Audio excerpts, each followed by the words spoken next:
Hey guys, my name's Brianna Johnson, and for question one, I think the biggest barrier to overcome is probably lack of time, just because energy or motivation are things that can be fixed easier. There's things that you can change in your everyday life to overcome those things, but with lack of time, sometimes things like school and work can get in the way, and there's not much you can do to change that.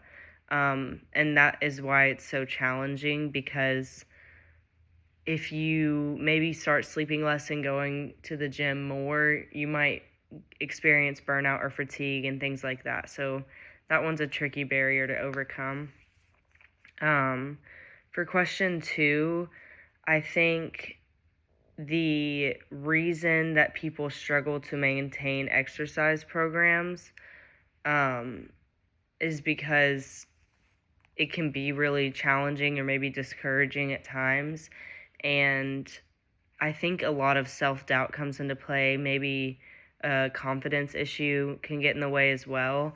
But when you're starting out, it's a little easier to feel motivated and things like that. But when you get to that level of kind of just climbing up the mountain before you really start to see change, that's probably when people drop out the most, is because they're not seeing any change. It's just really difficult and things like that, and that's why they struggle to maintain them.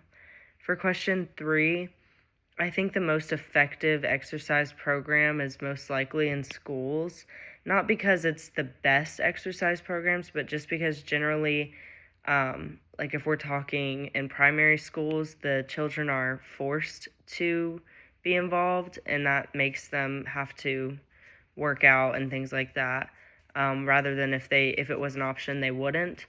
And then if we're talking on a university setting, it makes it free in some aspect, makes it walking distance, it makes it easy to go to after class and things like that. So it's not something you really have to drive separately to or pull a lot more time out of your schedule like you would if you went to a gym 30 minutes away. For question four, I think determining groups-based exercise programs definitely depends on the person. Some people need others to hold them accountable. Some people prefer working alone.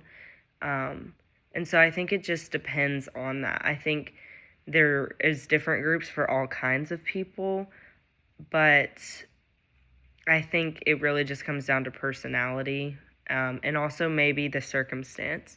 If you're solely in a weight loss group, that's something that can really hold you accountable. But if you are just trying to build muscle or have a specific goal, it might be harder to go along with a group. And then I think that's everything. Yeah.